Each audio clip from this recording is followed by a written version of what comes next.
कृष्ण कन्हैया रास रचैया, कृष्ण कन्हैया रास रचैया, कृष्ण कन्हैया रास रचैया, कृष्ण कन्हैया रास रचैया, कृष्ण कन्हैया रास रचैया, कृष्ण कन्हैया रास रचैया।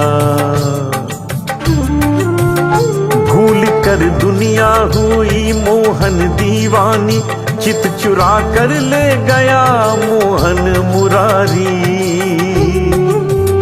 चित चुरा कर ले गया मोहन मुरारी।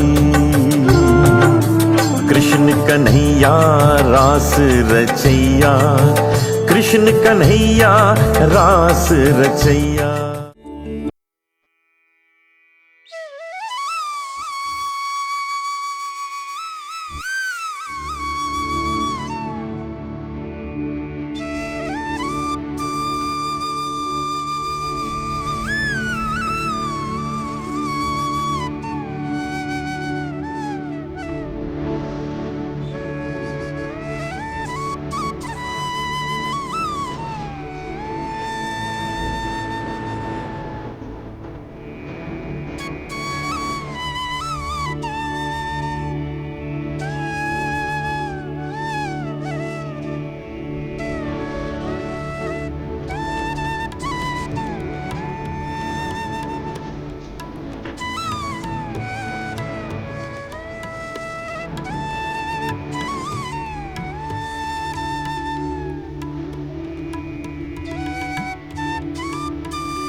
नाना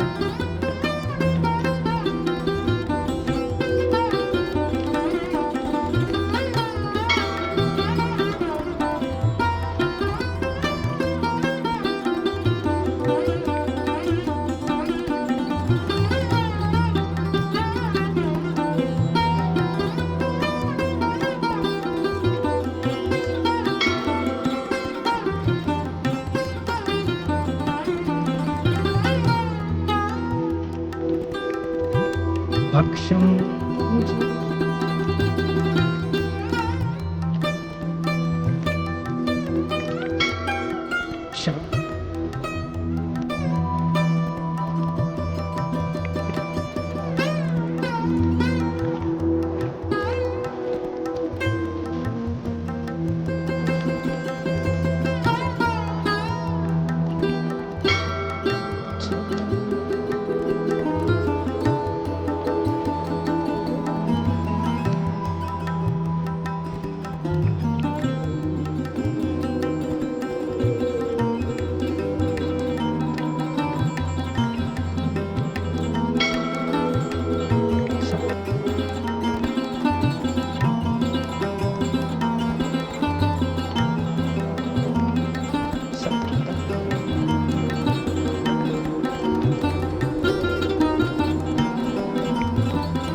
राम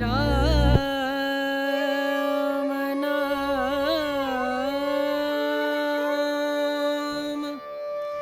भजले,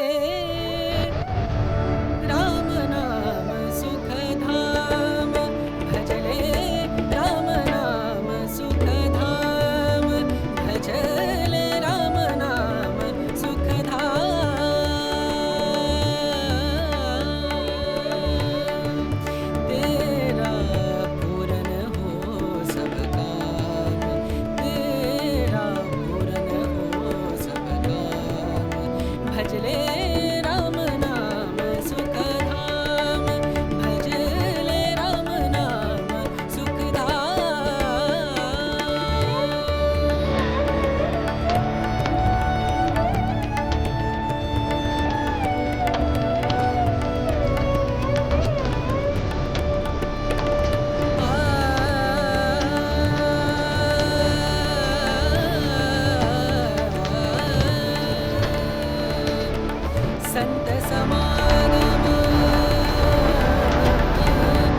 जाला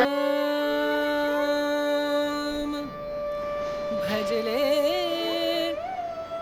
राम नाम सुखधाम भजले राम नाम सुखधाम भजले राम नाम सुखधाम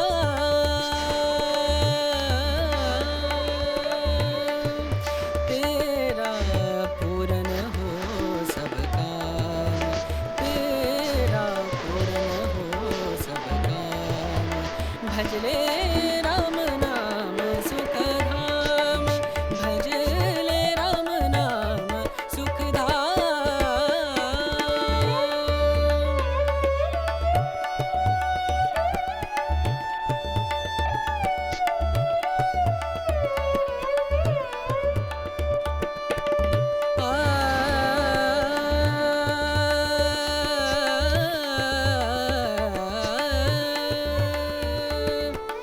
संत समागम संत समागम संत समागम संत समागम करे निरंतर संत समागम करे निरंतर जग से हो उपरात जग से हो उपरात ब्रह्मानंद परम पद पावे ब्रह्मानंद ब्रह्मानंद परम पद पावे मन होवे निष्काम मनवा मन होवे निष्काम भजले राम नाम सुखधाम राम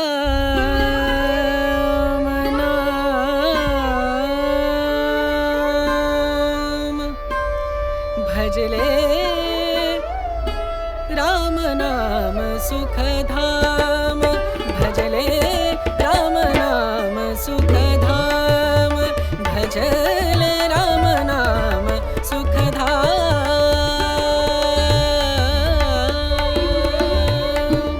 तेरा पूरन हो सब काम तेरा पूरन हो सब काम भजले राम नाम सुखधाम भजले राम नाम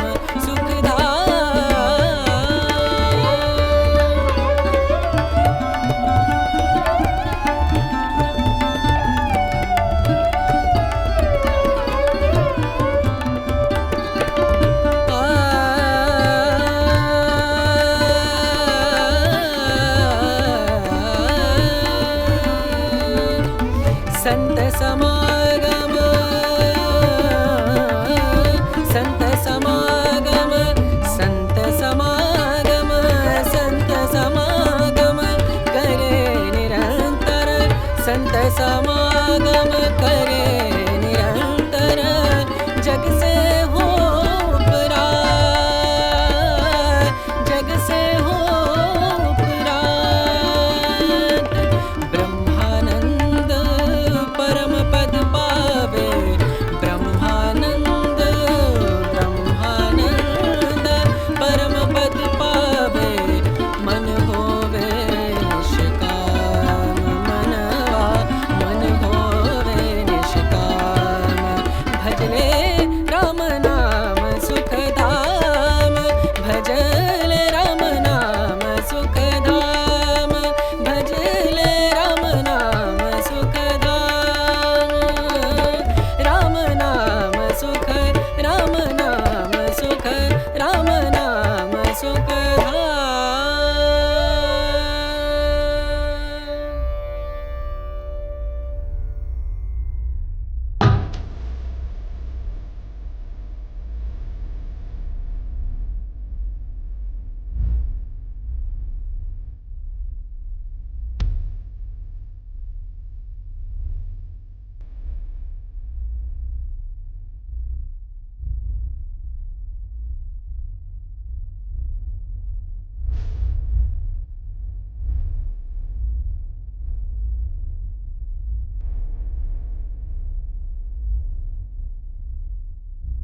भजो आराम तजो,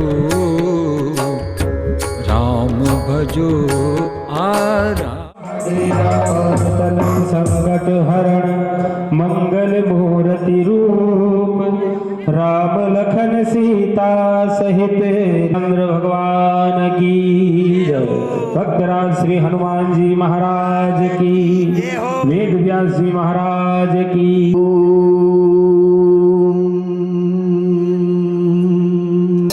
राधे श्याम श्याम श्याम राधे राधे। राधे कृष्णा राधे कृष्णा, राधे राधे राधे श्याम राधे श्याम, राधे कृष्ण कृष्ण कृष्ण राधे राधे, राधे श्याम श्याम श्याम राधे राधे। राधे कृष्णा कृष्णा राधे राधे, राधे श्याम राधे मन की जय।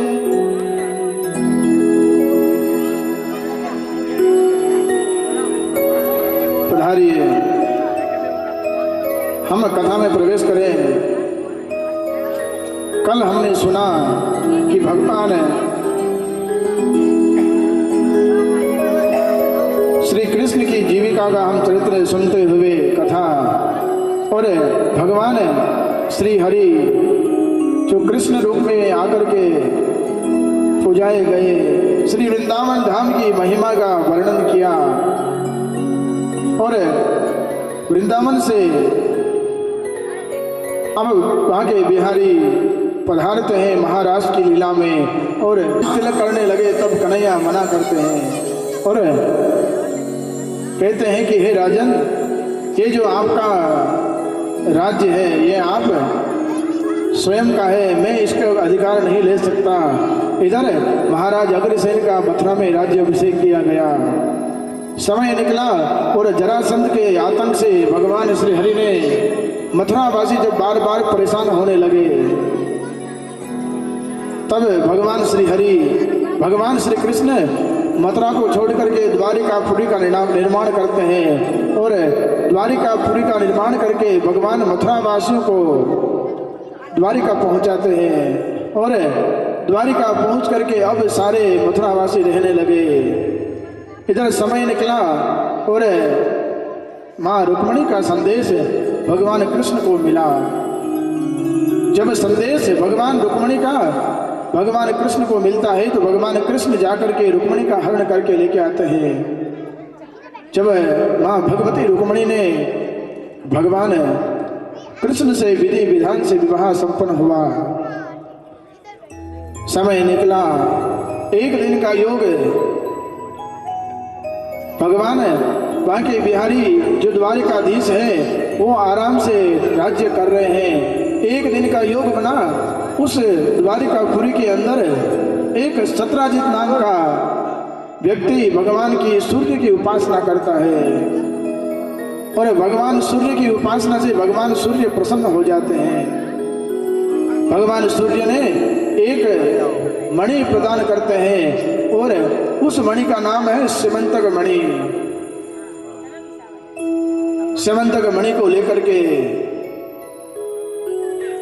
सत्राजित ने, उस स्यमंतक मणि का इतना प्रभाव था कि प्रतिदिन 28 बार सोना प्रकट करती थी। कुछ ही समय में वो इतना धनवान बन गया कि मानो एक द्वारिकाधीश और प्रकट हो गए हो, इतना धनी। और समय निकला, एक दिन का योग बना, सत्राजित ने उस सूर्य की मणि को लेकर के रात्रि कालीन में अंधेरे में लेकर के जब निकला, सूर्य के समान स्यमंतक मणि इतना प्रभाव था उनका कि मानो जैसे सूर्य उदय रात्रि कालीन में हो गया हो। अब सत्राजित रात के दिन निकला तो पूरे द्वारिकावासी अचंभित हो गए और मन में विचार करने लगे कि सूर्य आज तो उत्तराचल की ओर चले गए सूर्यदेव, ये दूसरा सूर्य कौन है, इस धरती पर आकर के घूम रहे, विचरण कर रहे हैं। तब जाकर के देखा तो सत्राजित नाम का व्यक्ति द्वारिकापुरी में रह रहा है, और उस मणि को लेकर के भगवान के साथ द्वारिका में रहने लगा। तब ग्रामवासी कुछ बड़े बुजुर्ग थे, उन्होंने कहा, अरे सत्राजित, हम रहे तो द्वारिकाधीश की नगरी में रहे हैं, हमारे राजा कौन है? हमारे राजा द्वारिकाधीश है। और यहाँ पर भी हम द्वारिकाधीश की नगरी में रह रहे, राजसमंद में, कांकरोली में, वहां पर आज के राजा भी हमारे यहाँ द्वारिकाधीश है। तब सत्राजित को कहा कि सत्राजित, ये जो समंतक मणि है इसे राजकोष में जमा करवा दो। यहाँ पर जो भगवान द्वारिकाधीश हैं इनको भेंट कर दो, जिनसे हमारे सर्व समाज का कल्याण हो सके, गौ माता की सेवा हो सके, उसके लिए ये धन प्राप्त होगा। तब सत्राजित ने मना कर दिया कि कृष्ण मेरे से जलता है क्या? मैंने, मेरी मेहनत है, मैं कैसे मेरा धन, मेरी समंतक मणि मैं कन्हैया को, कृष्ण को दे दूं? कुछ धन आ गया तो अहंकार ऐसे फूला नहीं समाता। और किसने कहा कि देखो इन गुब्बारों को चंद सांसों में फूल जाते हैं और थोड़ी सी हवा क्या लगी अपनी औकात भूल जाते हैं। जो गुब्बारे होते हैं उसमें थोड़ी सी हवा लगा दो तो ऊपर उड़ने लगते हैं और हवा निकलते ही पुनः धरती पर आता है। किसी ने कहा है कि देखो इन गुब्बारों को चंद सांसों में फूल जाते हैं और थोड़ी सी हवा क्या लगी अपनी औकात भूल जाते हैं। आज सत्राजित ने भी यही मन में विचार किया कि मैंने, मेरी तपस्या से ये सूर्य मणि जो समंतक मणि है, ये मेरी तपस्या का प्रभाव है और मेरी मेहनत है, मैं इनको द्वारिकाधीश को कैसे दे दूं? उस जलने के कारण एक बार सत्राजित का छोटा भाई सूरसेन उस मणि को लेकर के जंगल में जाता है शिकार खेलने के लिए और सूरसेन मारा गया। सूरसेन वापस पुनः आया नहीं। तब सत्राजित ने भगवान कृष्ण के ओर के आऊंगा तब तुम्हारी इच्छा पूर्ण करूंगा। आज मैं वही राम अवतारी कृष्ण मुरारी बन करके आया हूं। जामवंत ने चरण पकड़ लिए, भगवान के दर्शन करके अपने जीवन को धन्य किया। मेरे पर कुछ एक मेरे द्वारिकावासी का एक सत्राजित नाम का व्यक्ति ने मेरे ऊपर निष्कलंक कृष्ण के ऊपर कलंक लगाया है, इसीलिए मणि का स्वामी सत्राजित है। अब जामवंत, मैंने मेरे पुत्र को दान कर दी और दिया हुआ दान कभी वापस लिया नहीं जाता। इस समय कृष्ण के ऊपर लांछन लगाया, कलंक लगाया, तो कृष्ण की तरफ बोलते हैं कि वाह सत्राजित, क्या तेरी महिमा है, तूने कृष्ण के ऊपर कलंक लगाया है। और कृष्ण को भला बुरा कहने लगे और सत्राजित के साथ जुट गए। समय निकला जब कृष्ण निष्कलंक निकले, तब वो ही दुनिया 1 मिनट के अंदर बदल गई और सत्राजित को भला बुरा कहने लगी। अरे सत्राजित, तुम्हें द्वारिकाधीश पर लांछन लगाते हुए शर्म नहीं आई? ये हवा, ये दुनिया की हवा है और 1 मिनट में हवा और 1 मिनट में हवा का उल्टा, वाह वाह, ये दुनिया की रीत है। 1 मिनट में तो हवा अच्छी बिखेर देंगे और 1 मिनट में बुरी कर देंगे। तब सत्राजित किसी से नजर मिलाने के योग्य नहीं रहा और सत्राजित ने आकर के द्वारिकाधीश को कहा कि द्वारिकाधीश, मैं इन दुनिया वालों के तानों से परेशान हो गया और ये मणि ये आप ले लो, पर द्वारिकाधीश मना करते हैं। मुझे मणि का लोभ नहीं, मुझे धन का लोभ नहीं है, क्योंकि मेरे पास तो पूरी द्वारिका सोने की है। सत्राजित ने कहा कि भगवान और कुछ नहीं, मैं ये मेरे मन में एक कामना है कि मेरी पुत्री सत्यभामा जो मेरी पुत्री है, मैं उनका विवाह आपके साथ कर दूं तो मैं रिश्ते में आपका ससुर लगूंगा और दुनिया वाले अपने आप मुंह बंद कर लेंगे, क्योंकि द्वारिकाधीश के ससुर जी को कौन गाली दे सकता है। इधर रुक्मिणी ने जामवती को कहा कि अरे जामवती, मैं तेरे से बड़ी हूं तो मेरा कहना मान और अपना घूंघट हटा। अब जामवती शर्मा में कि बड़ी बड़ी तो मूछे बड़े बड़े बाल, क्योंकि रीछ के तो मुंह ऐसा ही होता है। तब जामवती मन में विचार करती हैं कि आदमी की तो मूछें होती है, बड़े औरतों के मूछें कब से आने लगी। बड़ी शर्म महसूस कर रही है कि मैं सत्यभामा इतनी सुंदर है, माँ भगवती रुक्मिणी इतनी सुंदर है, द्वारिकाधीश बड़े सुंदर है, इनके सामने मैं अपना चेहरा कैसे दिखाऊं। शर्म के मारे चेहरा नहीं दिखाती है। तब मां रुक्मिणी एक बार नहीं बार बार प्रयास किया, पर जामवती हटाने का नाम नहीं घूंघट। तब रुक्मिणी जी को आया क्रोध और दे दिया श्राप, जा जामवती, तू इतनी सुंदर अहंकार के कारण तू घूंघट नहीं हटा रही है, जा मैं रुक्मिणी तुम्हें श्राप देती हूं कि तू ज्यादा सुंदर है ना, तू मेरे जैसे सुंदर बन जा। श्राप का वरदान में बदल गया और जामवती की बड़ी बड़ी मूछें और बड़े बड़े बाल विकराल मुंह और माँ रुक्मिणी तरीके बड़ी सुंदर बन गई और अपना घूंघट का पल्लू हटाया और नाचने लगी। धन्य हो भगवान द्वारिकाधीश, ऐसी भगवान की व्यवस्था है। इधर द्वारिकाधीश कितने विवाह हो गए द्वारिकाधीश के? कितने? 3। खाना तो खाया होगा अभी तो। 3 विवाह भगवान के संपन्न हो गए। कौन कौन से? रुक्मिणी जी, दूसरा जामवती जी और तीसरा सत्यभामा। 3 भगवान के ब्याह संपन्न हो गए। नाम तो नहीं आवे तो नाम तो याद करना पड़ेगा, क्योंकि भगवान का ब्याह हो रहा है तो फिर पूछ लेंगे कथा में क्या सुना, तो वो तो पता नहीं, पर सुना जरूर है। पूछ जाएगा कल कथा में क्या सुना, तो कुछ में रुक्मिणी कृष्ण का ब्याह हुआ था, कथा में क्या सुना, जो वो तो कथा से हमारा क्या काम। की जय। मुरारी मर्दन भगवान का यहाँ पर नया नामकरण होता है। समय निकला, इधर सारी कन्याएं कारागृह के अंदर बंद है। इधर भगवान श्री कृष्ण पहुंचे हैं भौमासुर के सामने, और भौमासुर के सामने जाकर के देखा तो भौमासुर विशाल सेना लेकर के आते हैं, और विशाल सेना ला करके जब युद्ध चलने लगा,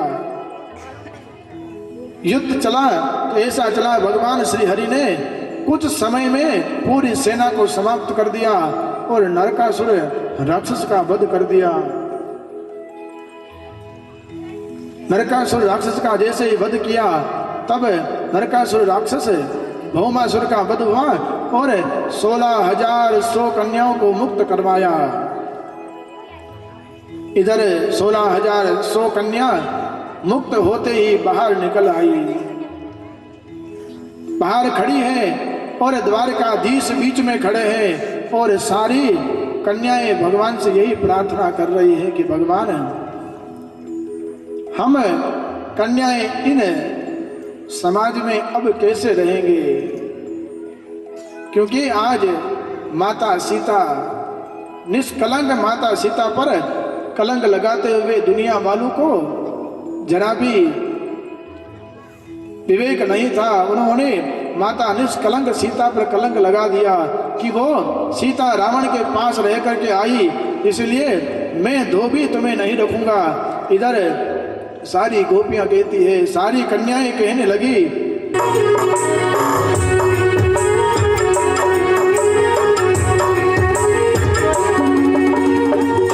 भक्तों की तुमने कान्हा विपदा हटाई, भक्तों की कान्हा तुमने बाके बिहारी, बिगड़े बनाए तुमने, बिगड़े बनाए तुमने, हर मुरली वाले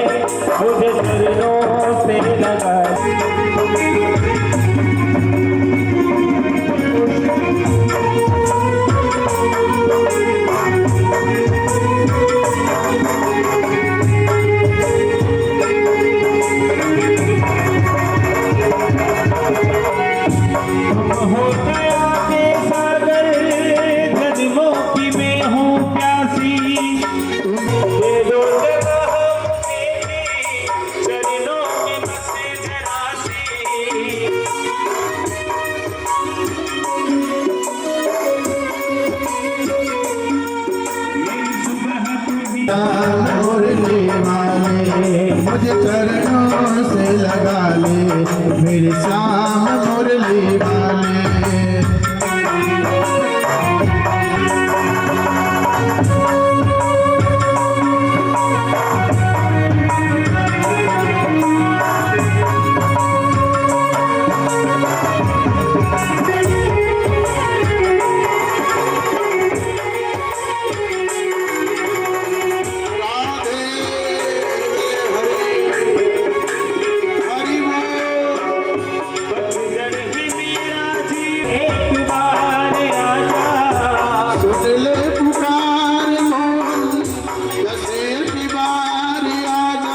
कृष्ण तुम्हें कहता हूँ कि सर्व धर्म को छोड़ करके तेरा मेरा ऊपर नीचे धन माया सबको छोड़ करके माम एकम शरणम मेरी एक कृष्ण की शरण में आ जा तो सभी पापों से मुक्त करके मैं तुम्हें मुक्ति प्रदान कर दूंगा। इधर गोपियां आज बड़ी मुश्किल से दुनिया का आसरा जब छूटा, क्योंकि आशा ही परमम दुखम नैराश्यम परमम सुखम, किसी दुनिया वालों से आस लगाना अंत में दुखदायी होता है।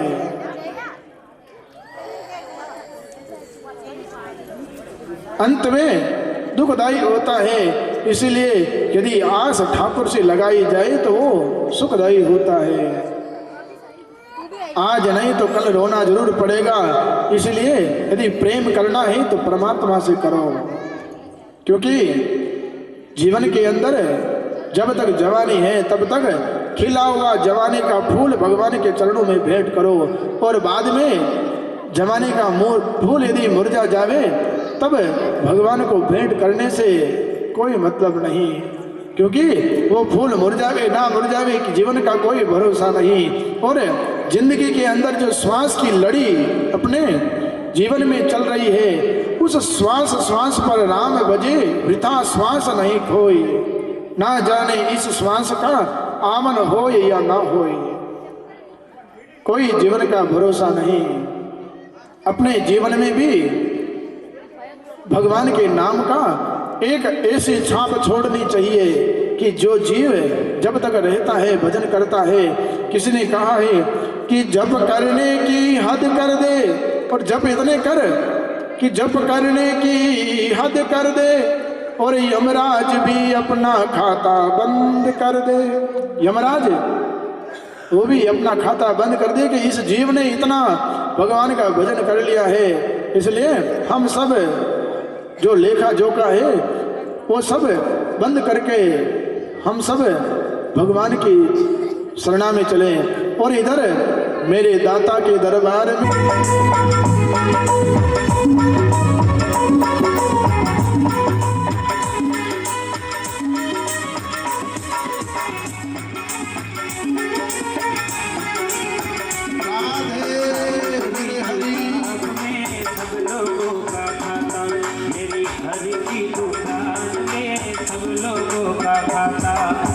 कर्म करेगा बंदे ये सही फल सब लोगों का खाता मेरे साहिब की दुकान में सब लोगों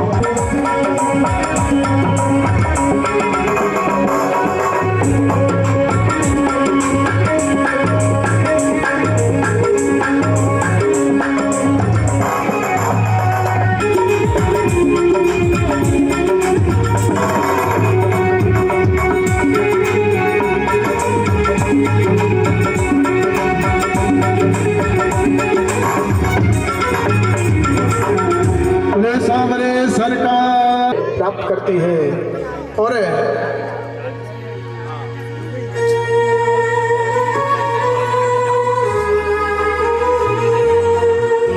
प्राप्त किया, और भगवान ने 16,100 अलग अलग चमड़ी बनी, उसके अंदर 16,100 भगवान ने अलग अलग रूप ले। एक हॉस्पिटल जो पहुंचाती है गाड़ी, उस वाहन का नाम एम्बुलेंस 108 है। आज 108 मनके की माला भगवान श्री हरि से मिलाती है, और भगवान के 16,108 ब्याह संपन्न हुए। इधर रुक्मणी जी के प्रद्युम्न का जन्म होता है, अनिरुद्ध के भगवान जन्म लेकर के सम्रासुर का वध करते हैं। इधर हर एक नारी के और 5-7 होंगे तो किसी की हिम्मत नहीं होगी कि अपने इधर घर की तरफ कोई देख सके, क्योंकि उनको पता है कि एक साथ 10 टूट पड़ेंगे तो फिर हमारा क्या होगा। संगठन में शक्ति है। इसलिए यहाँ पर परमात्मा श्री कृष्ण ने 10-10 पुत्र और एक कन्या का जन्म होता है, क्योंकि भगवान कहते हैं कि मैंने 16,108 कन्याओं का दान लेकर के आया हूँ, इसलिए मैं 16,108 कन्याएं का दान मैं भी करूँगा। इधर भगवान 56 करोड़ यादवों का द्वारिकापुरी का निर्माण कर दिया। एक खंड द्वारिका के अंदर 56 करोड़ यादव थे, तो हिसाब लगा लो कि हिंदुस्तान में देव ऋषि नारद जी को देखा, क्योंकि मेहमान आते हैं तो उनको हल्का फुल्का नाश्ता पानी चाय पानी की पूछते हैं। तब देव ऋषि नारद जी महाराज को चाय पानी पूछने लगे और हल्का फुल्का नाश्ता करते करते इधर देव ऋषि नारद जी महाराज ने 100, 200, 300 भवन में चले गए और सब जगह हल्का फुल्का नाश्ता करते करते देव ऋषि नारद जी तो खाता बड़ा हो गया और पेट में एक पानी पीने की जगह भी नहीं। तब देव ऋषि नारद जी कहते हैं कि मैंने अभी तक तो इतने भवन देखे, इसमें इतनी खाना हो गया, और यदि 16,108 जगह गया तो मेरा तो मरना निश्चित है। शाम को एम्बुलेंस आकर के 4 जने तोड़ करके लेके जाएंगे। इससे अच्छा है कि केवल रुक्मणी का भवन देख लेवे और वहां से फिर हम चलते हैं। अब द्वारिकाधीश रुक्मणी जी बैठे हैं संध्या समय। इधर द्वारिकाधीश मन में विचार करते हैं कि हर पत्नी छोटी मोटी बातों पर झगड़ा जरूर करती है, पर आज तक रुक्मणी ने कभी गुस्सा नहीं किया। तो थोड़ा हंसी मजाक विनोद इनसे कर ले। तब कन्हैया कहने लगे, ये बात भगवान देव ऋषि नारद जी देख रहे हैं और द्वारिकाधीश कहते हैं, अरे रुक्मणी, तूने शादी मेरे से की तो क्या देख करके की? क्या तो मेरी शादी से खुश तो है ना? अब रुक्मणी मन में विचार करती है कि जब 10 छोरे छोरी हो गए, अब ये बात पूछ रहे हो कि तू खुश है क्या? ये बात तो पहले पूछते, पहले दिन जिस दिन शादी करके लेके आए, अब आज पूछ रहे हो जब 10 छोरा छोरी के बाप बन गए, बूढ़े होने में आए, अब पूछ रहे हो क्या खुश तो है? और खुश नहीं हो तो क्या मैं कहीं दूसरी जगह जाने से रही? अब मन में विचार करती है, पर प्रभु के सामने वो बोल नहीं सकती। तब द्वारिकाधीश कहते हैं, भगवान द्वारिकाधीश रुक्मणी को कहते हैं कि रुक्मणी जी, ना तो मेरा घर के कोई पिता नहीं, सबके पिता आप हो। आज रुक्मणी जी बड़े प्रसन्न मुद्रा में भगवान को कहती है कि भगवान, कि दुनिया वालों से सामने क्या गुस्सा करना, क्योंकि यदि भगवान है तो भगवान तो सब जानते हैं, तन की मन की धन की सब जानते हैं, तो उनके आगे क्या छुपाना है। गृहस्थी धर्म का विवरण करते हुए देव ऋषि नारद जी महाराज भगवान को प्रणाम किया और चले गए। इधर राजा परीक्षित भगवान गुरुदेव से पूछते हैं कि गुरुदेव, एक बार राजा नृग, गुरुदेव कहते हैं कि राजा नृग बड़ा दानी था। एक दिन का विचार आया कि दानी कभी कभी संतों का श्राप, कभी कभी भक्तों का श्राप भी कल्याणकारी होता है। जैसे रुक्मणी जी ने जामवती को श्राप दिया, वो श्राप वरदान के रूप में बन गया। राजा नृग रोज का नियम था कि गैया को दान करना, धन का दान करना और अन्न का दान करना। एक दिन का योग बना और जिस दिन गैया दान की, उस दिन उस ब्राह्मण देवता ने गैया लेकर के जब घर गए, तब वो गैया दौड़ करके पुनः आई, आकर के अपने गौशाला में उन गायों के संग मिल गई। तब देव ऋषि भगवान जब ब्राह्मण देवता ने उस गाय को जब ढूंढा तो गाय मिली नहीं और वो राजन के पास जा रहे थे गौशाला में देखने के लिए। तब प्रातः काल का समय वो गाय 2 बार दान कर दी, दूसरे ब्राह्मण देवताओं को दान कर दी। उस गाय को लेकर के जब जाने लगे तब जो पहले जो ब्राह्मण देवताओं को दान की वो ब्राह्मण देवता जाकर के उन ब्राह्मण देवता से लड़ने लगा कि ये गाय तो मेरी है और इस गाय को तो कल राजा ने मुझे दान किया था, राजा नृग ने। राजा नृग मेरे को गाय दान की, ये गाय तो मेरी है। तब महात्मा कहने लगे कि हे ब्राह्मण देवता, ये गाय राजा ने आज मुझे दान की है, मैं अभी लेकर के वहीं से आ रहा हूं। दोनों महात्मा पहुंच गए राजा के पास और राजा के पास जाकर के कहने लगे कि राजन, हे राजन, ये गाय मेरी है। तब राजा कहने लगा कि गलती मेरे से हुई है, इसलिए हे महात्मन, एक गाय के बदले तुम मेरे से 100 गाय ले जाओ। पर महात्मा मना करते हैं कि नहीं, मेरी गाय मुझे वही चाहिए। तब राजा नृग कहता है कि महात्मन, असंभव है, क्योंकि दिया हुआ दान वापस लिया नहीं जाता। फिर महात्मा कहते हैं कि जब दिया दान वापस लिया नहीं जाता तब तुमने लेकर के 2 बार एक गाय को दान कैसे कर दी। जब राजा से संतुष्ट नहीं हुए महात्मा तो महात्मा ने श्राप दे दिया, जाओ राजा नृग, तुम गिरगिट की तरह रंग बदलते हो, जाओ तुम गिरगिट हो जाओ। आज राजा नृग ब्राह्मणों के महात्माओं के चरणों में गिर गया और कहने लगा कि महात्मन, मुझे क्षमा करो, उनका जीवन चल रहा है। घर गया और पत्नी सुशीला सुदामा को कहने लगी, अरे सुदामा जी, स्वामी आज घर में खाने के लिए कुछ नहीं और 4-5 बच्चे। जब मैया को कहा कि मैया भोजन करावे तो मैया कहने लगी कि बच्चों, आज एकादशी है, हमारे घर में आज एकादशी है, एकादशी के दिन अन्न नहीं खाया जाता।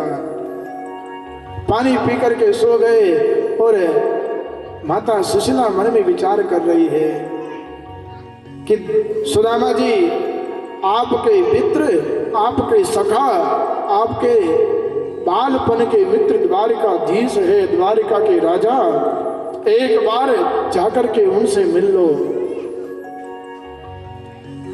पर शाम का समय घर की स्थिति माता जो घर में महिलाएं होती है और एक कपड़े में बांध दिया, क्योंकि चावल कभी एक घर में अलग अलग चावल मिलते हैं, एक घर में एक, दूसरे घर में दूसरा चावल मिलेगा। चावल एक जैसे कभी 4-5 घरों में नहीं मिल सकते हैं। तब चावलों को लेकर के आई है माँ सुशीला और सुशीला ने चावल की पोटली बांधी और द्वारिकाधीश को जाने के लिए सुदामा को कहा कि ठीक है सुदामा, ये चावल की पोटली ले जाना और ध्यान रखना कोई रास्ते में कोई चोर लूट ना ले। तब सुदामा प्रेम से कहने लगा कि शाम का समय है, अरे सुशीला क्यों घबराती है, क्यों चिंता करती है, मैंने कोई ऐसा धन नहीं कमाया, ना तो मेरे पास कोई सोना है ना कोई चांदी, मेरे पास है तो तुलसी की माला जो राम राम जपता हूँ, जय श्री कृष्ण जपता हूँ। और उनके बाद में मैंने कमाया क्या कि राम नाम का धन। पधारिए हम सब सुदामा के साथ राम नाम का धन के लिए चलते हैं। बोले सामरिये सरकार की। अयोध्या में राम रतन धन पायो,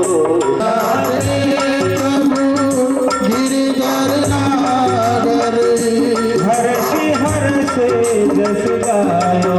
अयोध्या में राम रतन धन पायो, अयोध्या में राम रतन धन पायो।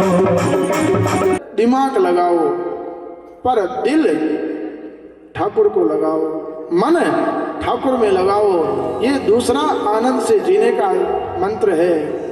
तीसरा मंत्र बताया कि सोचो कम और काम ज्यादा करो। शाम को सोचते हैं कि मैं ये कर लूंगा और वो कर लूंगा, सुबह उठे खाना खाया और सो गए, फिर दिन में उठे खाना खाया फिर सो गए, फिर शाम को चले गए मूवी थिएटर देखने और अच्छे से मूवी देखी, शाम का आए खाना खाए और सो गए, किया कुछ नहीं, बस मन में सोचा। तीसरा मंत्र है खुशी से जीने का कि सोचो कम और काम ज्यादा करो, ये तीसरा मंत्र है। चौथा मंत्र बताया है वृत्ति और परमात्मा। वृत्ति कहते इन प्रकृति को और परमात्मा ठाकुर को, इन दोनों से जुड़े रहो। एक तो प्रकृति, सुबह जल्दी उठो और अच्छा कोई गार्डन हो तो उसमें घूमो, पेड़ पौधे लगाओ और कहीं आस पास में कोई ऐसी प्राकृतिक जगह है तो उनका दर्शन करो और अच्छे से प्रकृति से जुड़े रहो। 8 बजे उठ रहे हो, फिर प्रकृति कहाँ रही? प्रकृति तो सुबह 4 बजे से 6 बजे का जो समय होता है ये बड़ा अच्छा शुभ समय होता है, इसको देव समय ब्रह्म मुहूर्त कहा जाता है। रोड पर करें और पास में से 10 गाड़ियां गुजरे तब हमारा मन या हमारी एकाग्रता जरूर भंग होती है। इसीलिए वृत्ति और परमात्मा से जुड़े रहने का ये चौथा महामंत्र है। 5वां जीना है तो कोई जीता है भूतकाल में, अरे मैंने कल वो मेरे नुकसान हो गया, कल मेरे ये हो गया, कल मैंने उसने मेरे लोटा भर लिया, कल मेरे ये कर लिया वो कर लिया। कल में क्यों जीना? हो गया सो हो गया, चला गया सो चला गया। अब उनको छोड़ो और फिर आधे लोग जीते हैं भविष्य में। 1 साल के बाद क्या होगा? 2026 में तो पृथ्वी प्रलय हो रही, हम बचेंगे कि मरेंगे? 2026 किसने देखा? जब आएगा तब सोचेंगे। पर 1 साल की बाद की अपन सोच चलते हैं। 1 साल उनके बाद क्या होगा, 5 साल के बाद क्या होगा, किसने देखा? दुख का कारण ये 2 चीजें छोड़ दो। कल गया उसको छोड़ो, होना था हो गया, और कल क्या होगा उसको छोड़ो, आज में जीवो वर्त। द्वारकापुरी की ओर प्रथम चरण धरते ही कोलाहल मच गयो रे चारों ही दिशाओं। द्वारका की ओर प्रथम चरण धरते ही कोलाहल मच गयो रे चारों ही दिशाओं में। द्वारकापुरी की ओर प्रथम चरण धरते ही कोलाहल मच गयो रे चारों दिशाओं में। 3 लोग सहम गए अचरज से देख रहे, कोलाहल व्याप्त हुआ सारे देवताओं में। लोग सहम गए अचरज से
भगवान का वरदान है, भगवान का वचन है गीता में कि हे जीव तो एक कदम मेरी तरफ बढ़ा और मैं 100 कदम तेरी तरफ बढ़ा दूंगा। आज सुदामा निकला है और सुदामा निकला द्वारिकापुरी तरफ तो सारे देवता घबराने लग गए और सबसे पहले घबराया कौन है? देवराज इंद्र। छोटी सी भक्ति किसने कर ली तो सबसे पहले घबराता है इंद्र, क्योंकि इंद्र को पता है कि सबसे पहले कोई मांगेगा तो स्वर्ग मांगेगा। इधर थोड़ी सी भक्ति सुदामा ने की और पहला जैसा चरण धरा तो तीनों लोग सहन गए और देख रहे अचरज से कि मित्र के सम्मान में भगवान क्या लुटा दे। और स्वर्ग दान दे दिया तो यदि स्वर्ग दान दे दिया तो देवता कहाँ जाकर के रहेंगे। और पंचमेरु सब डगमगाने लग गए। सुदामा लेकर के दंड और अब धीरे धीरे द्वारकाधीश का नाम लेते लेते जय श्री कृष्ण जय श्री कृष्ण और एक एक पग आगे धरने लगा। जब कहा है कि संत मिलन को जाइए तज माया विमान, जो जो पग आगे धरे कोटि के यज्ञ समान।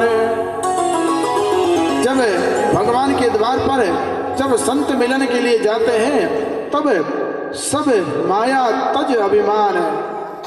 माया तज का मतलब जो सब है जो देना नहीं चाहिए सब मन से निकाल देना चाहिए बाहर कि मेरे पास कुछ नहीं, मैं परमात्मा तुम्हारा हूँ, मैं तुम्हारे पास आ रहा हूँ। हम मंदिर जाते हैं तब गाड़ी को बाहर खड़ी करके जब मंदिर में प्रवेश करते हैं तब अपने धन, अपना मन, अपना तन सब कुछ उस गेट की तरह छोड़ करके केवल मन से भगवान की शरण में जाना चाहिए। इधर सुदामा ने भी आज वही किया।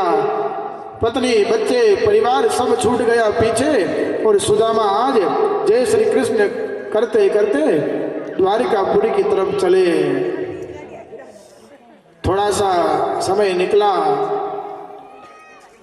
आगे जब बढ़े सुदामा तब सुदामा को थकान से महसूस होने लगी और सुदामा जी उस रास्ते में एक अक्षय वट के नीचे ठंडी छाया दे रही हूँ। अरे रुको, मैं हनुमान चालीसा का पाठ कर रही हूँ, मैं मंदिर जा रही हूँ या मंदिर जा रहा हूँ। इधर सुदामा ने कुछ नहीं सोचा, सुदामा निकल गए द्वारिका की तरफ, सब छोड़ दिया और जय श्री कृष्ण राम राम जय श्री कृष्ण करते करते निकले। तब भगवान ने उनकी सहायता की, पहुंचा दिया सीधा द्वारिका धाम।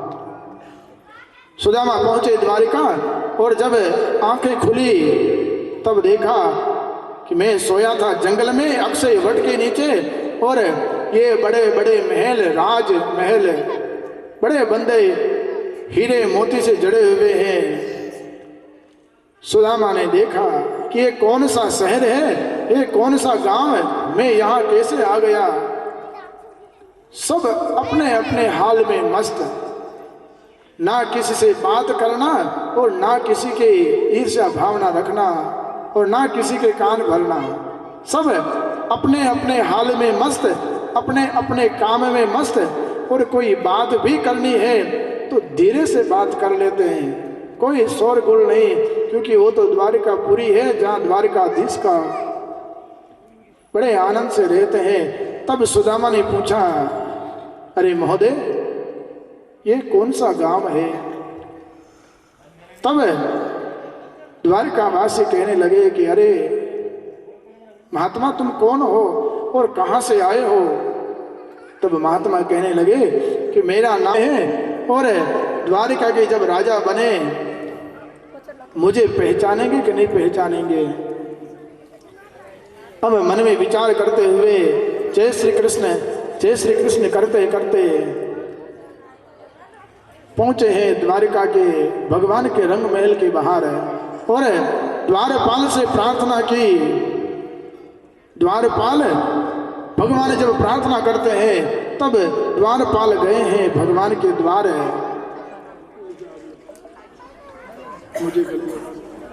जब द्वारपाल कहने लगे कि भगवान एक गरीब कोई महात्मा आए हैं और महात्मा ने आकर के मुझे कहा है कि मैं कृष्ण का बड़ा मित्र हूँ और कृष्ण से मिलना चाहता हूँ, इसलिए जब नाम पूछा तब द्वारपाल भगवान को कहने लगा, किसी सिपगान जगह तन पे प्रभु जाने कोई ग्रामा, धोती फटी सी लटी दुपट्टी अरु पाया उपान को नहीं सामान।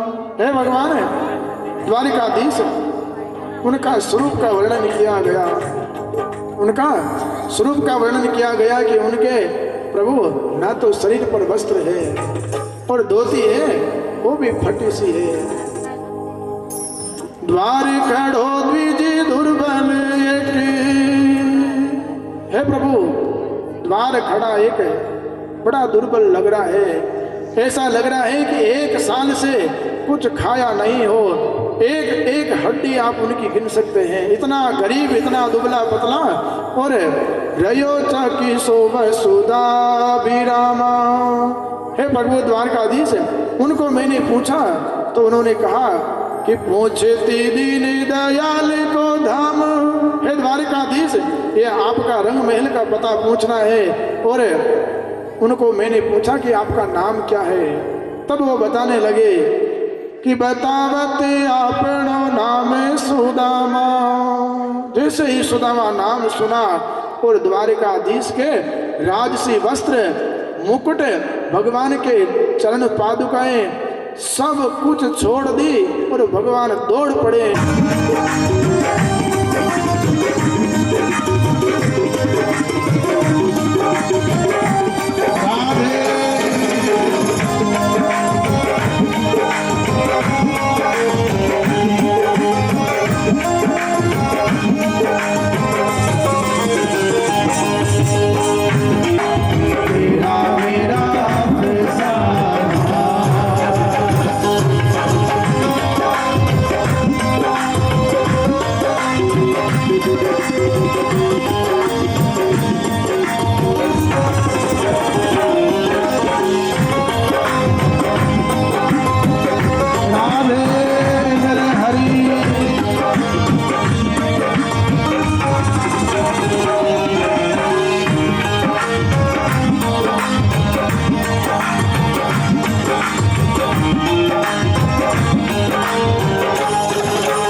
इधर सुदामा को बैठाया और सुदामा की जब पहले के जमाने में कोई अतिथि आते थे तो उनके पैर धुलाए जाते थे। आजकल तो सीधी बीड़ी दी जाती है, बीड़ी पियो या फिर आओ मर्दा खाओ जर्दा और थोक थोक ने घर भरदा। आजकल समय बीत गया बहुत सारा। इधर कन्हैया मन में विचार करते हैं कि सुदामा है तो मेरा परम हंस, तो सुदामा के शाम का समय बैठ करके बातें कर रहे थे। तब सुदामा मन में विचार करता है, मुझे आए हुए बहुत समय हो गया है, अब मुझे यहाँ से चलना चाहिए। तब सुदामा ने जैसे ही भगवान कृष्ण के सामने बोलने लगे तो कन्हैया तो सब जानते हैं, तन की जाने मन की जाने, जाने चित्त की चोरी, अरे इनके आगे क्या छुपावे जिसके हाथ में डोरी। सुदामा बोलने लगा तब कन्हैया बोले, अरे सुदामा जी तो मेरा बाल सखा है, मेरा मित्र है, तूने शादी की तो मुझे बुलाया क्यों नहीं। तब सुदामा मन में विचार करता है, मेरी एक शादी हुई उसमें नहीं बुलाया तो इतनी तू चिंता जता रहा है, तूने तो 16,108 ब्याह किए, मुझे कब बुलाया? द्वारिकाधीश कहने लगे, अरे सुदामा, मेरी तुम्हारी तरह कहीं बारात नहीं गई। मैं कृष्ण, मेरी इच्छा नहीं थी, फिर भी इन्होंने आकर के जबरदस्ती मेरा वर्णन किया है, वर्ण किया। जैसे समुद्र की इच्छा नहीं है, समुद्र में खूब पानी भरा है, फिर भी नदियां जबरदस्ती जाकर के मिलती है, उसी तरह आज मुझ कृष्ण के अंदर 16,108 ब्याह किए, पर एक जगह भी बारात लेकर के मैं अपने घर वालों को नहीं ले गया। सब लव मैरिज की। आज दुनिया वाले भी यही तो कहते हैं कि ठाकुर जी ने, द्वारिकाधीश ने 16,108। सुदामा जी मन में विचार करते हैं और कन्हैया कहने लगे, अरे सुदामा, कम से कम याद तो कर लेता। तब सुदामा कहने लगा, द्वारिकाधीश, मैं ब्याह में सबसे पहले पत्रिका लिखी मैंने गणेश जी की, गजानन जी की, उसके बाद लिखी मेरे कुल के देवताओं की, तीसरी पत्रिका लिखते हैं कि परिवार में जो सबसे बड़ा हो। तो मेरे तो लिए कृष्ण तुम सबसे बड़े हो, तो मैंने लिखा श्री द्वारिकाधीशो विजयते, और नीचे लिखा सीधे श्री गांव द्वारिका धाम, और नीचे लिखा श्री श्री 1108 श्रीमान। अब नाम लिखने लगा, मैं लिख दूं गोपाल, तो यदि कृष्ण तुम कह दो कि मेरा नाम तो कृष्ण है, यदि तुम कह दो मैं लिखूं कृष्ण, यदि तुम कह दो कि मेरा नाम तो नंदलाल है और मैं लिखूं नंदलाल।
भगवान के चरणों में सौंपे, कहे भगवान ये हमारा दुख है, ये हमारी दरिद्रता है, ये हमारे में कमी है, वो भगवान आपके चरणों में सौंप करके हम आनंद से जीना चाहते हैं। पधारे बोले सांवरे सरकार की जय।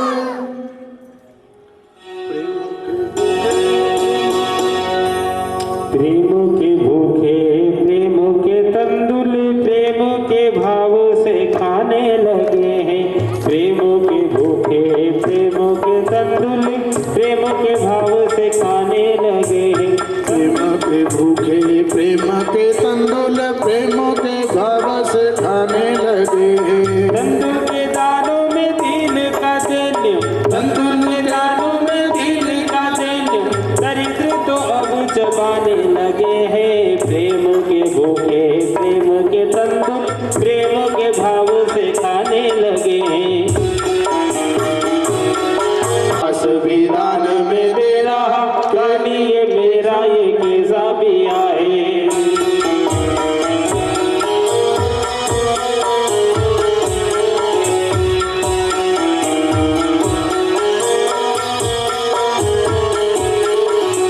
प्रेम के भूखे प्रेम के तंदुल प्रेम के भाव से खाने लगे हैं। प्रेम के भूखे प्रेम के तंदुल प्रेम के भाव से खाने लगे हैं। तंदुल के दानों में दीन का दैन्य, तंदुल के दानों में दीन का दैन्य, दरिद्रता चबाने लगे हैं। प्रेम के भूखे प्रेम के तंदुल प्रेम के भाव से खाने लगे हैं। बोले सांवरे सर को जवाब दूंगा जाकर। अब सुदामा मन में विचार करते हैं कि कन्हैया की पुरानी आदत है हंसी मजाक करने की। तो कन्हैया को कहा, वाद द्वारिकाधीश जय श्री कृष्ण, राम राम, अच्छे रहना। और मुड़ मुड़ करके देखने लगा और आगे चलने लगा। तब कन्हैया ने कहा, अरे सुदामा सुदामा इधर आ, सुदामा इधर आ। सुदामा मन में विचार करते हैं कि कन्हैया मजाक कर रहे हैं, इसलिए हो सकता है कि अब वापस बुला रहा है तो तिलक निकाल के कुछ न कुछ तो जरूर देगा। बैठाया सुदामा को ऊपर आसन पर और सुदामा को आसन पर बैठा करके सुदामा को कहा, अरे सुदामा, ये जो मालाएं हैं, ये जो राजसी वस्त्र है, बड़े महंगे हैं। तो रास्ता लंबा है, कोई चोर लूट ना ले, इसलिए ये माला ये वस्त्र इत्यादि यहाँ उतार, तेरी वो फटी वाली धोती पहन और जा। सुदामा ने कहा कि मैं कोई भिखारी नहीं, ये ले सुदामा तेरी। और सुदामा ने माला खोली, वस्त्र निकाले और कृष्ण के चरणों में रख दिए। ठीक है कृष्ण, मैं जा रहा हूँ। सुदामा जाते मन में विचार कर रहा था, दिया तो कुछ नहीं, जो था वो भी ले लिया। अब कन्हैया सुदामा जा रहा है, बाड़ बाड़ मुड़ करके देख रहा है। तब सुदामा मन में विचार करता है कि कन्हैया कुछ नहीं दिया। सुदामा मन में विचार करता है, वाह जीवती रो, चलो आगे चलो, दूजी नामा दो। कन्हैया मन में विचार करते, कन्हैया कहते, रे सुदामा रुक, क्या कर रहा तू? मेरी एक पत्नी को रुक्मणी को तो कहे कि अखंड सौभाग्यवती भव, दूसरी आई दूसरी को कहे कि तू सौभाग्यवती भव, और अब ये पीछे आ रही है तो उनके कहे जीवती रहो, चलो। अरे सुदामा, मेरे घर में आज तक कभी लड़ाई नहीं हुई, और तू तो यहाँ से चला जाएगा, फिर मेरी पत्नियां आपस में लड़ेगी और कहेगी कि तुम्हारा मित्र परमहंस सुदामा आया था, उसने हम सबको भेद भरा आशीर्वाद दे दिया। रुक्मणी जी को कहा कि सौभाग्यवती, नंदा भद्रा को कहेगी वाह सौभाग्यवती, और माना के जीवती रहो, चलो। सुदामा ऐसा मत कर, यदि आशीर्वाद देना है तो सबको एक जैसा दे। तो सुदामा कहने लगे, अरे द्वारिकाधीश, मैंने सुना है कि पत्नियां 16,108 हैं, पर तू आकर के मेरे चरणों में गिर जा, मैं तुझे आशीर्वाद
तन में या ऐसा कोई अपने अंदर कोई अवगुण हो वो भगवान के चरणों में यहाँ भेंट करे। और तब तक यजमान परिवार से निवेदन करूंगा आकर के यहाँ एक बार सम्मान करें जो भी अपने टीम है।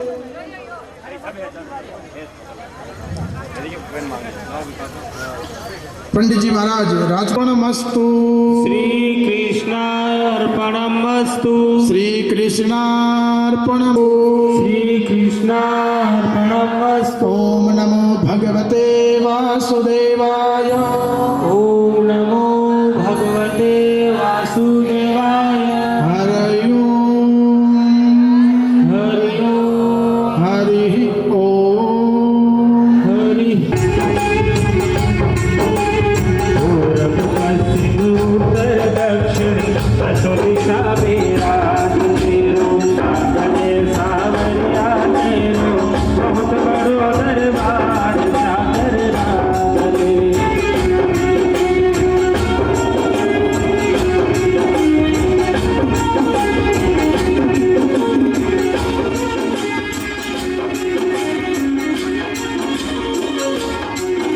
मझधार बोली दो अवतार।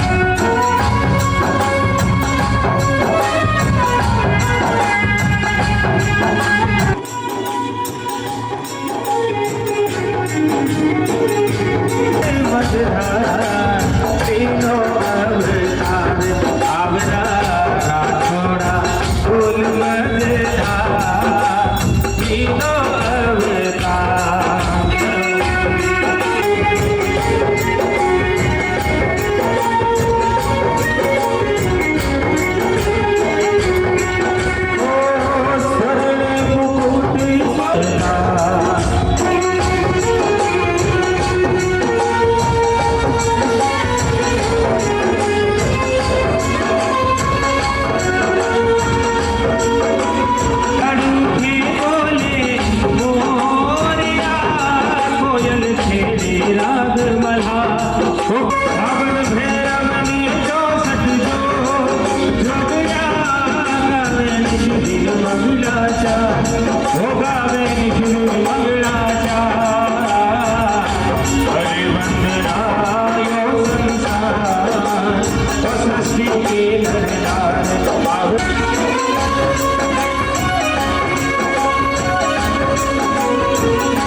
पापियों को पाप से तारती।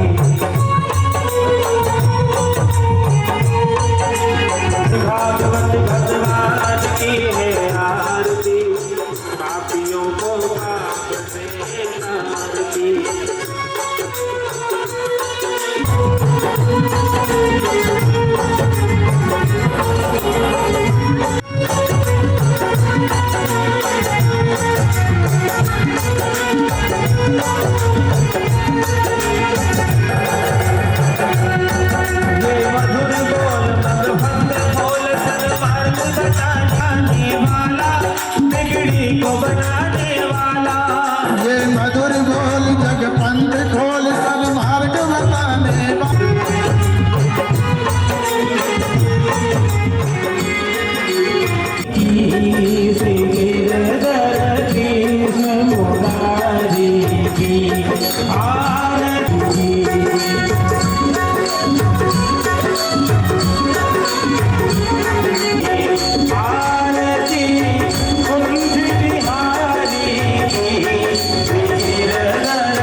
चमक रही आली रतन में ठाणे बनवा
द्वारिकाधीश की बोले सांवरिया सेठ की बोले चार भुजा नाथ की जय भगवान के आनंद की जय हो पार्वती